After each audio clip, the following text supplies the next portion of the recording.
Today we're doing Mary Frances, and on her legacy, we decided today, in memory of her, to do one of the stories that she did when she did children's time, and that was Tommy the Mouse. And Amy's going to help, and if we can have all the children come forward and sit with us.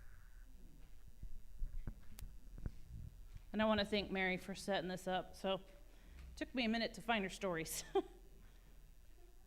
And I'm Amy. If you didn't recognize me, I've added a little padding. But I thank you. All right, you want to sit down? I have a really good story for you.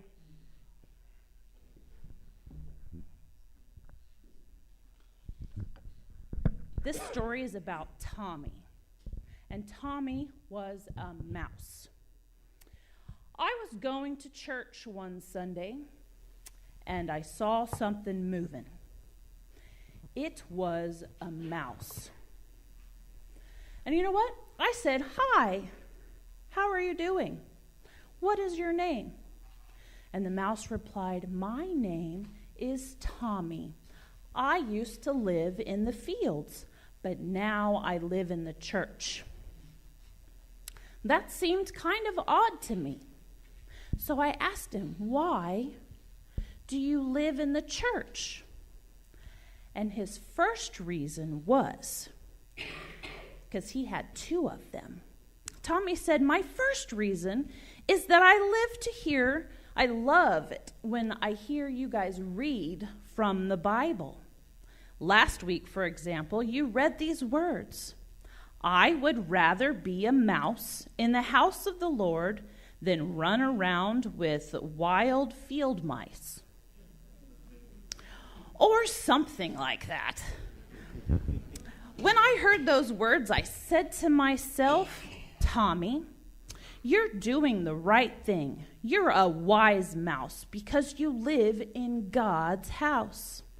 The Bible is right.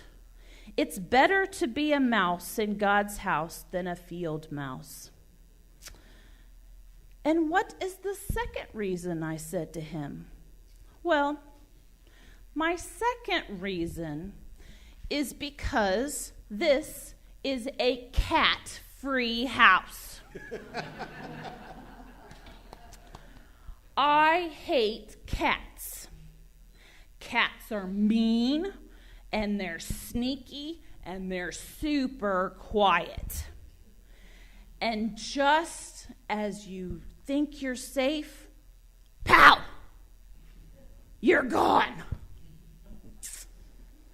But I tell you, being a mouse is not fun.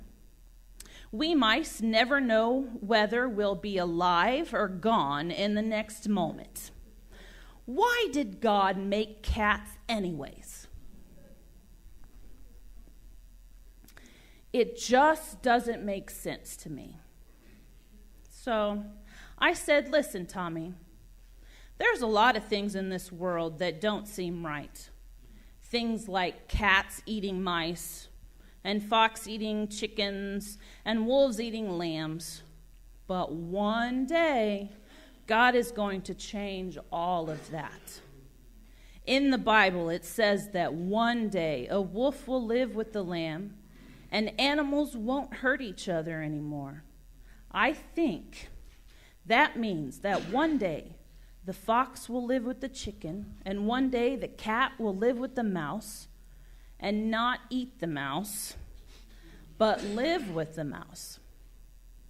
When I told Tommy this, his mouth dropped open, and he said, "That's hard to believe." And I told him, "I know it is, but it's the Bible, and if the Bible says that day will come, it will." "I guess so," Tommy said, and then he ran off and disappeared into the darkness. Did you like that? Well, another tradition that she used to do was hand out a cookie after her story.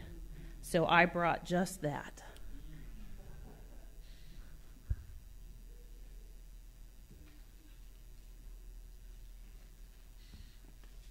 God bless you all.